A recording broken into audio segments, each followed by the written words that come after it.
Hi అండి, నమస్తే. మనం పెనమలూరు సెంటర్ నుండి వెంకటాపురం కాలనీ లేఅవుట్ ప్లాట్ చూస్తాకి వెళ్తున్నామండి. పెనమలూరు సెంటర్ నుండి ఇది సాలిపేట వెళ్ళే రోడ్ అంటారండి.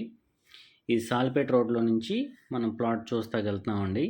వెంకటాపురం కాలనీలో ఉన్నామండి. ప్రజెంట్ వెస్ట్ ఫేసింగ్ ప్లాట్, పడమర ఫేసింగ్ ప్లాట్ చూస్తున్నామండి. 235 చదరపు గజాలు. పడమర ఫేసింగ్ వచ్చేసి 33 అడుగుల రోడ్ అండి.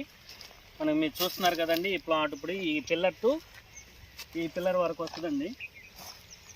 వెడల్పు వచ్చేసి 38.6, లోతు వచ్చేసి 55 వస్తుందండి. మొత్తం టోటల్ స్క్వేర్ యార్డ్స్ వచ్చేసి 235 గజాలు వస్తుంది. లేఅవుట్ ప్లాట్ అండి, బ్యాంక్ లోన్ కూడా వస్తుంది. కాస్ట్ వచ్చేసి 18,500 చెప్తున్నారండి. గవర్నమెంట్ వాల్యూ కూడా అదే ఉంది, బ్యాంక్ లోన్ కూడా ఉందండి. మనకి ఈ ప్లాట్ చుట్టూతా కూడా దగ్గరలోనే అపార్ట్మెంట్స్ కానీ ఇండిపెండెంట్ హౌసెస్ కానీ మొత్తం చాలా దగ్గరగా ఉన్నాయండి. రేట్ అయితే నెగోషియబుల్ అండి. వడా లేఅవుట్ ప్లాట్ అండి. ఈ వీడియో కనుక నచ్చితే కనుక సబ్స్క్రైబ్ చేయండి, లైక్ చేయండి, షేర్ చేయండి. Thank you.